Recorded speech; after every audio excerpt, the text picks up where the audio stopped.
Hello everyone, today's video is about cold plunging. Just before I jump into the video, if you don't mind taking a quick minute to just like, share, subscribe, and or post a quick comment on the video, I'd really appreciate it. So thanks in advance for taking a second to do that. And as per usual, nothing I'm saying should be construed as medical advice. This is for informational purposes only. And if you need medical advice, please talk to your healthcare provider to get that advice. So I wanted to do a little cold plunge update video because I'm back to doing outdoor cold plunging.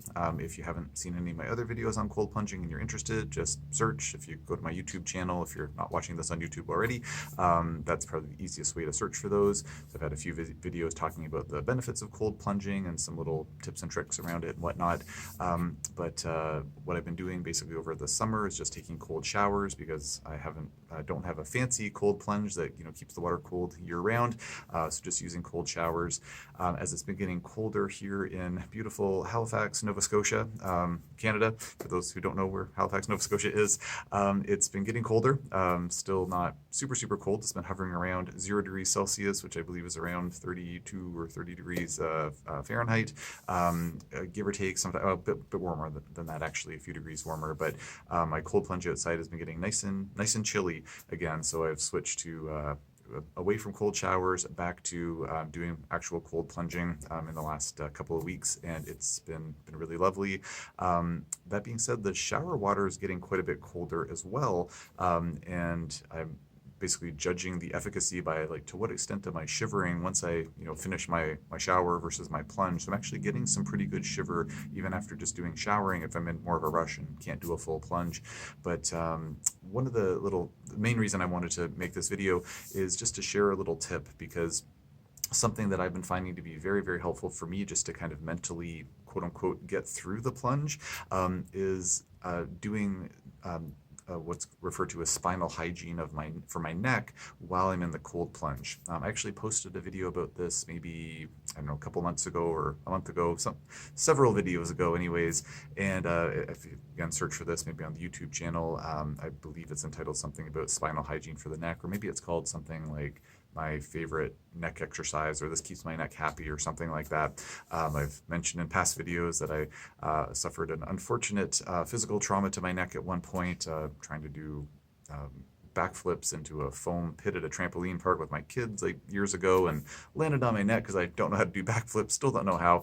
And anyways, I've had some neck susceptibility issues since then, but thankfully things like injection therapies like PRP and prolotherapy have really helped, but I still just take good care of my neck to keep it nice and happy.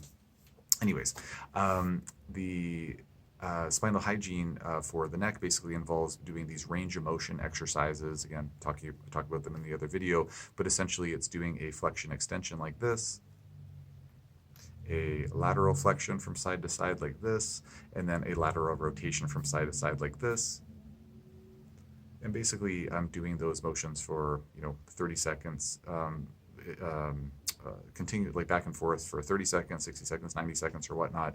What I do when I'm in the cold plunge is I'll do 10 repetitions of each of those and just kind of count in my head while I'm doing those, and it just gives me a really nice focus that takes away from the freezing cold temperatures. My cold plunge this morning was 3 degrees Celsius, which I don't know the exact math with converting that into Fahrenheit. I say it's probably somewhere around 35 to 37 degrees Fahrenheit, I believe. So just not that high above freezing. So very cold in there. Ice around the rim of my plunge, and so I'm in there, and it's objectively very cold. But I just have that focus. Whereas when I first started cold plunging, I wouldn't do anything like that. I would just be in there, and I'd be huddled in and just trying to wait for the time to go down. I was had my cold plunge position so I could be watching the kind of seeing the sunlight on the horizon, so kind of getting my natural light exposure in the morning, kind of multitasking there. But it just wasn't much of a distraction. But for me anyways, doing that spinal hygiene for my cervical spine, it just really gives me a nice focus. I wind up doing maybe 5 repetitions or so, give or take. I plunge for 3 minutes. So, I set my little timer and I'm in there for 3 minutes. And I'm, doing my repetitions, and the timer always kind of, I guess it kind of surprises me in a way, if you will. It's not like I'm just waiting, listening for the timer, and then finally it goes off. It's more like, I'm in the middle of doing one of my sets of reps, and then, for my spinal hygiene, and then oh, there goes the timer, and then I get out and I'm off to the races. So it's just a little tip, because the benefits of the cold plunging are really notable. I think it's made a very appreciable difference for my musculoskeletal health, my recovery from sports injuries and things like that, or sports strain, doing different martial arts. And it's something that, again, mood enhancing effects, helps to stimulate mitochondrial biogenesis, just lots of energy enhancing benefits, etc. So it's something that can be really helpful for folks, but it's kind of that difficulty of actually doing it, because it's subjectively just not a pleasant experience for most people, but it is something that can provide a lot of health benefits. So if you have a trick to kind of help you get through it, so to speak, then this is what's been working well for me. The one other thing I'll just quickly mention is I think I saw on Instagram or some other social media platform just a little clip from Wim Hof. Wim Hof, also known as the Iceman. If you don't know who Wim Hof is, he's worth looking up.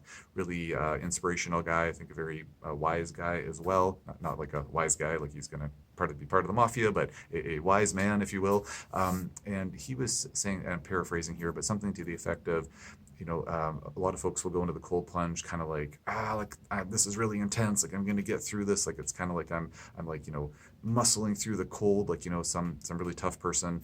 And he was saying, the approach that he takes, and again, I'm paraphrasing here, but the approach that he takes is that, kind of asking, like, what can the cold teach you? What can you learn from being cold?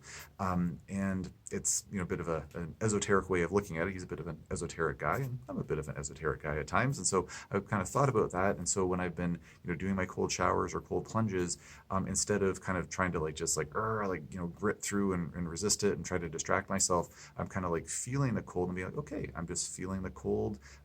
What is this?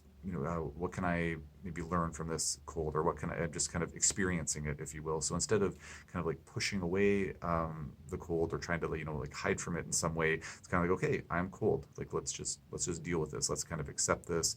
So that's kind of changed my mindset a little bit as well, and to some extent that's been helpful for me making my way through these cold plungers or these cold exposures. So so I hope that information is helpful. I hope that's of use. Cold plunges, just awesome. Certainly not going to be the best fit for everyone. There could be medical conditions precluding a person from exploring cold plunging, hence my recommendation to get advice about health related things from your healthcare provider. But if you are cold plunging or you're planning to cold plunge, these are some little tricks that hopefully will be helpful for you.